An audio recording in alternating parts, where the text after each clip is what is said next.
¿Qué tal, amables amigos? Continuamos compartiendo juntos las verdades que encierra el libro del profeta Daniel. En el capítulo 6 vamos a ver la experiencia que vivió el rey. Sin duda alguna fue al final de sus días, ya con 85 años, ya reinaban los medos y los persas. Y qué interesante lo que ocurrió. Dice la palabra de Dios allí, el capítulo 6, verso 1 en adelante: pareció bien a Darío constituir sobre el reino 120 sátrapas que gobernasen en todo el reino, y sobre ellos 3 gobernadores, de las cuales Daniel era uno, a quien estos sátrapas diesen cuenta para que el reino fuese perjudicado. Pero Daniel mismo era superior a estos sátrapas y gobernadores, porque había en él espíritu superior, y el rey pensó en ponerlo sobre todo el reino. ¡Qué tremendo! En primer lugar, ¿quién eran estos sátrapas? Esa palabra no es para nosotros muy familiar, pero en el arameo significa sencillamente príncipe, y ellos dirigían las mayores divisiones dentro de ese gran imperio.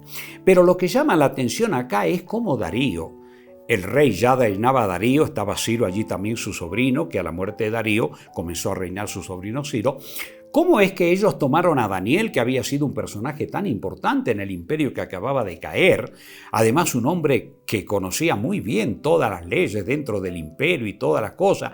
Ustedes saben muy bien que es difícil que en un país suba un nuevo presidente y ponga como personaje principal después de él a alguien que fue importante en el régimen político anterior. No ocurre. ¿Pero qué ocurría acá? ¿Por qué Daniel fue puesto en ese lugar por el rey Darío? Bueno, no hay duda alguna que Dios nuestro Padre, que quita y pone reyes, le habrá dado a rey Darío y a Ciro una impresión profunda, porque se habrán enterado quién era Daniel, qué había ocurrido durante todo el periodo histórico de que reinó Nabucodonosor, todas las experiencias vivenciales que tuvo ahí Daniel, y aún más esa noche de la caída del gran imperio de Babilonia.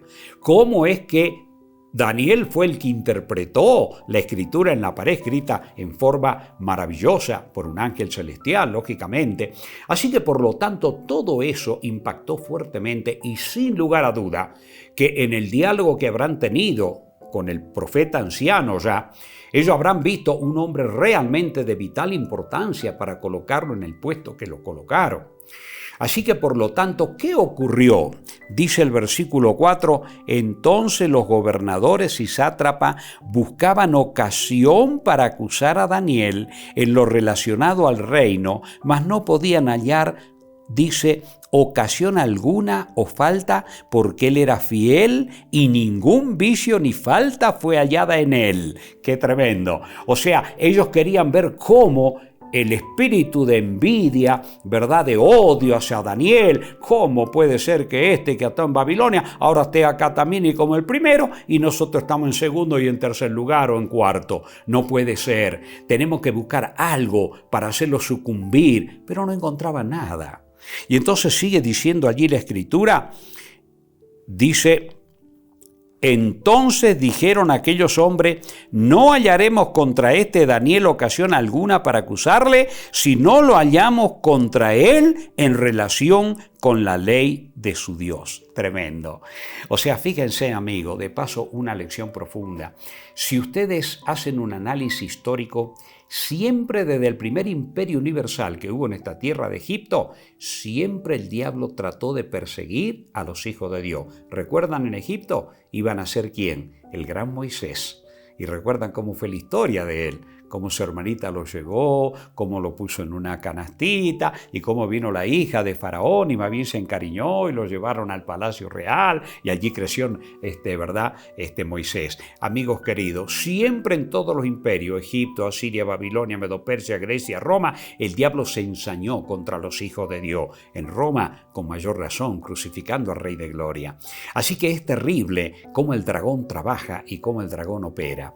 Y sigue diciendo allí la palabra de Dios: todos los gobernadores del reino, magistrados, sátrapas, príncipes, capitanes, han acordado por consejo que promulgues un edicto real y lo confirme, que cualquiera que en el espacio de 30 días demande petición de cualquier dios u otro fuera de tú, oh rey, sea echado en el foso de los leones. ¿A quién le dijeron esto estos caballeros?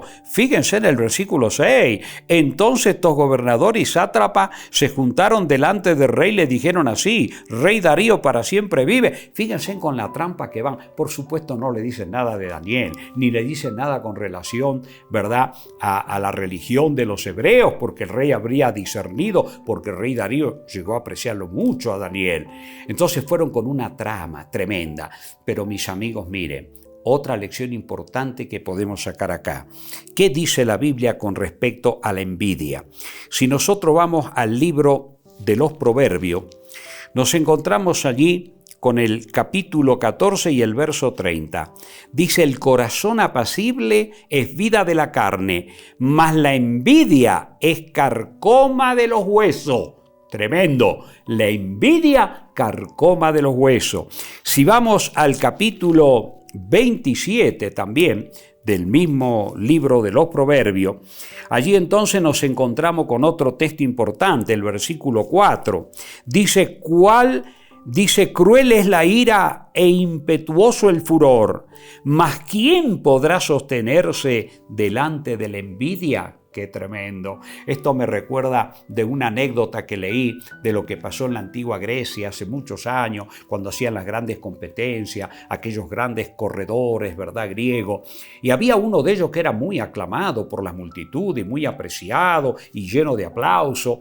Pero de repente había otros también que tenían una buena gloria y de repente las autoridades desean hacerle una estatua a ese otro.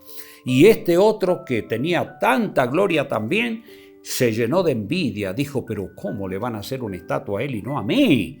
Y bueno, le hicieron la estatua y la pusieron en un lugar determinado.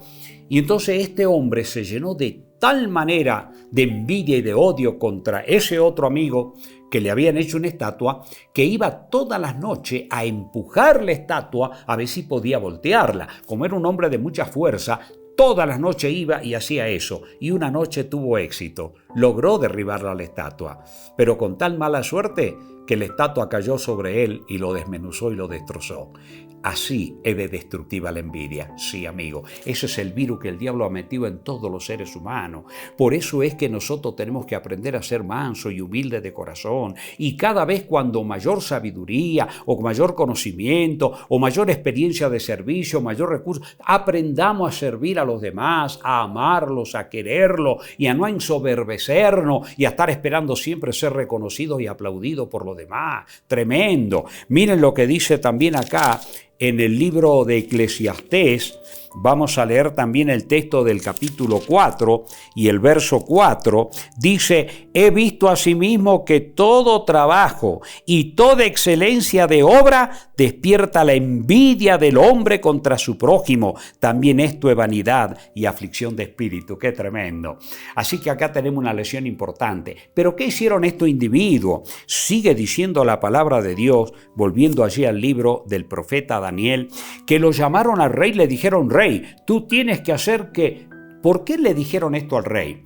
Saben ustedes, los historiadores como Heródoto y muchos de ellos explican que los reyes que subían al imperio persa se creían dioses dentro de ella.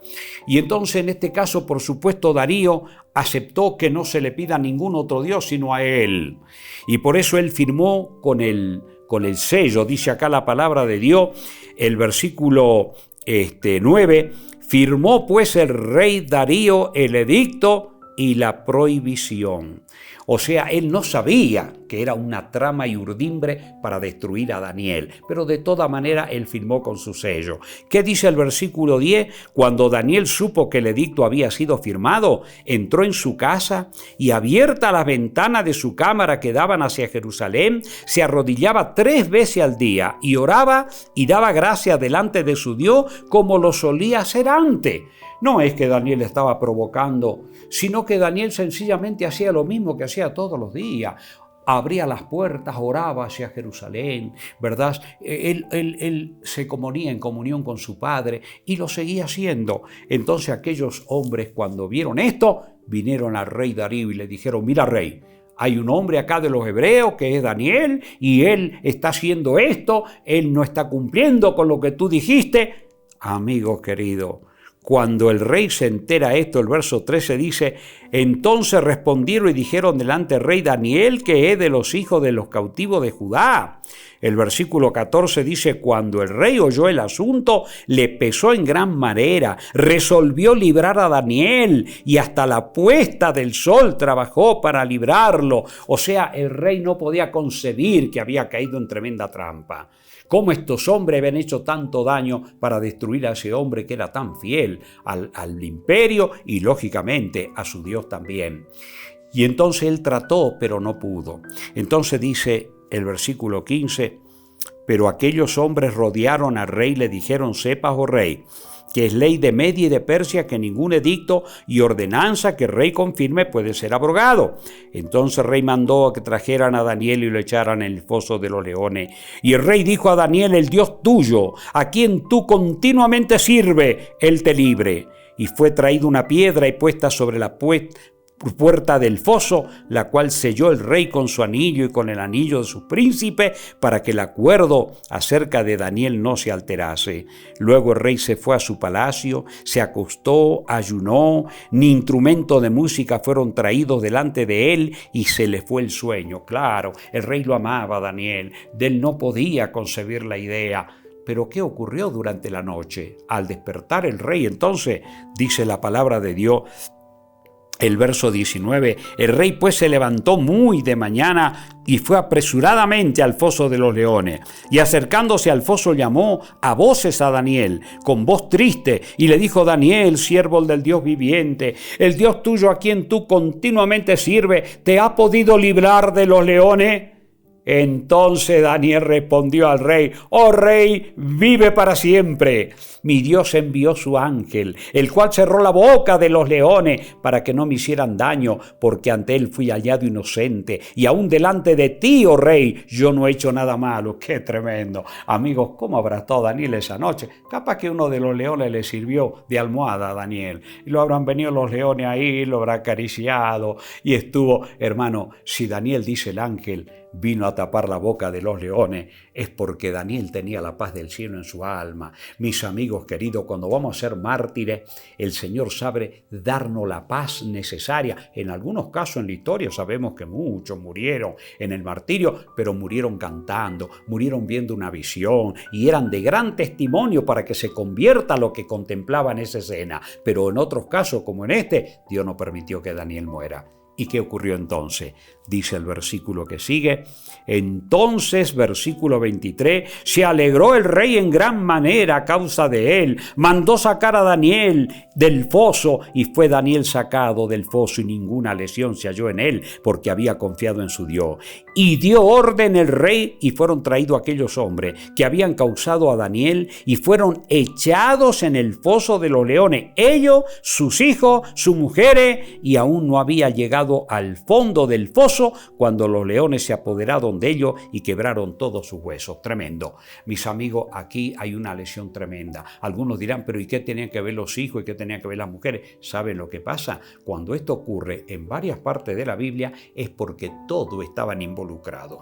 Es porque todos sabían, es porque todos estuvieron de acuerdo, y tan solo Dios en su omnisciencia sabía muy bien quiénes eran esos hijos y quiénes eran esas mujeres. Así que por lo tanto, mis amigos, Dios jamás va a ejecutar juicio de algo que en su omnisciencia Él no sepa que lo merece. Y entonces, mis amigos, ¿cuál fue el decreto del rey? Miren qué interesante. Entonces el rey Darío escribió a todos los pueblos, naciones y lenguas que habitan en toda la tierra: paz os sea multiplicada. De parte mía he puesta esta ordenanza, que en todo el dominio de mi reino todos teman y tiemblan ante la presencia del Dios de Daniel, porque Él es el Dios viviente y permanece por todos los siglos, y su reino no será jamás destruido, y su dominio perdurará hasta el fin. Él salva y libra, y hace señales y maravillas en el cielo y en la tierra. Él ha librado a Daniel del poder de los leones, y este Daniel prosperó durante durante el reinado de Darío y durante el reinado de Ciro el persa. Qué tremendo, mis amigos. Fíjense en el testimonio que los hijos de Dios podemos dar ante los reyes. Yo les digo una cosa, nosotros como hijos de Dios tenemos que adorar al Dios de los cielos. Pero en el país donde vivimos y en el área donde nos movemos, tenemos que ser instrumento para el bien. Y no podemos consentir en el mal, pero nuestra tarea debe ser de influencia positiva. En medio de tantas corrupciones que hay en la tierra, Dios nos llama también a revelar la gloria de Dios y a revelar la pureza, la integridad, la moral que está en crisis, lamentablemente. Tenemos que resplandecer como luminaria en este mundo lleno de tinieblas morales y espirituales. Sí, amigo, ahí tenemos otro testimonio hermoso de lo que pasó con Daniel, ¿verdad? Como en la fase final de su vida, ya ancianito, Dios lo utilizó también y permitió todo esto, pero Dios tenía un testimonio enorme para dar. Yo quiero terminar con las palabras del Señor Jesucristo, porque nadie pienso que puede poner en tela de juicio lo que él dijo. Y cuando los apóstoles le preguntaron, Señor, ¿qué señal habrá de tu venida y del fin del mundo? ¿Qué le respondió el Señor? ¿Qué va a pasar en la hora final? Capítulo 24 del Evangelio de Mateo. El Señor le está explicando a los apóstoles, ¿verdad?, que iban a haber muchos que vendrían en su nombre, a muchos se engañaría, oían de guerras y rumores de guerra por todos lados, pero quiero leer algunos versículos. Versículo 7 en adelante. Porque se levantará nación contra nación y reino contra reino, y habrá pestes y hambres y terremotos en diferentes lugares. ¿Cómo está el mundo, mis amigos? ¿Está con peste? Algunas que son fabricadas inclusive en los laboratorios, tristemente. Tremendo lo que está pasando en la faz de la tierra, ¿verdad? Y peste y terremotos y hambrunas, donde no hay montañas que arden, hay inundaciones, incendios por todos lados, huracanes, tornados. Terrible, mis amigos, cómo está la tierra. ¿Y qué viene después? Dice, y todo esto será principio de dolores. Entonces os entregarán a tribunales y os matarán y seréis aborrecidos de toda la gente por causa de mi nombre. Muchos tropezarán entonces y se entregarán unos a otros y uno a otro se aborrecerán. Y muchos falsos profetas se levantarán y engañarán a muchos. Y por haberse multiplicado la maldad, el amor de muchos se enfriará. Mas el que perseverare hasta el fin, este será salvo, y será predicado este evangelio del reino en todo el mundo para testimonio a todas las naciones, y entonces vendrá el fin. Sí, amigo, nos acercamos a la recta final de la historia y como hijos de Dios tenemos que prepararnos para ese momento. Que Dios nos bendiga para hacer luces como fue Daniel en aquellos imperios, y muchos se convirtieron de los reyes y de los que ocupaban puestos de importancia, porque el mensaje del cielo es para todos, mis amigos. Vamos a hacer una oración para terminar. Querido Padre, aquí estamos tus hijos, dispuestos, Padre querido, a obedecer tu verdad. Llénanos de poder de lo alto, para que seamos instrumento en tu mano, para hacer bien en donde quiera que estemos, para llevar a todo la luz preciosa de tu verdad y alistarnos y prepararnos para el retorno de Jesús. En su nombre y por sus méritos te lo pedimos, Padre amado. Amén. Dios te bendiga, mi amigo. Muchas bendiciones.